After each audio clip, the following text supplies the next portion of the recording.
When you find strength, you find solution. When David strengthened himself in the Lord his God, then the Bible says David inquired of the Lord and the Lord spoke. Find your strength and you will find your solution. How do you find your strength? Here are 5 things that you and I can do today to find our strength. Number 1, sing. David said, "The Lord is my song and my strength." Something happens when you're depleted. Your sound can change things in the spirit realm. Your feelings are like this. Your thoughts cannot be trusted. Your circumstances will lie to you. Everything will seem just crazy. But there's something happens when you sing to the God. At that moment you are not going to feel like singing.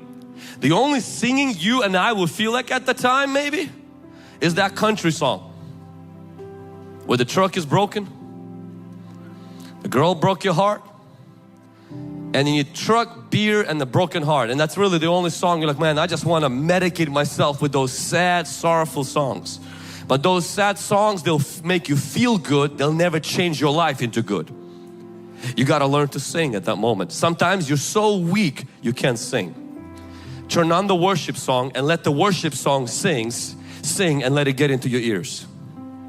And just let it sing.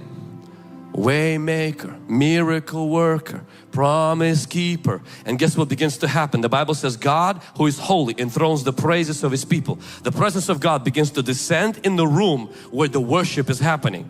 And it's going to start rubbing off of you. And if that worship starts happening with you, something will begin to happen. The presence of God will change your perspective and your atmosphere will begin to change in your heart. Have you ever taken an aeroplane and you've noticed when the aeroplane goes up, everything becomes smaller?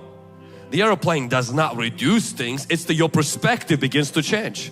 When the problems seem bigger than you, when your feelings are crazy, when there's like waves just hitting you everywhere and the sea is roaring and you're seeing like just everything seems to be going against you, life is just falling apart, and then your own guilt comes in because you feel like you contributed with lack of discipline, lack of this, and all of that begins to swamp just coming at you. Guilt and shame is not going to get you out. The Bible doesn't say and David felt bad for himself. The Bible doesn't say and David felt guilty for himself. The Bible doesn't say and David blamed himself. See, when you are in that place, there's no room for blame game. You can't win if you're gonna blame yourself. You're gonna strengthen yourself in the Lord your God. And the way you do this,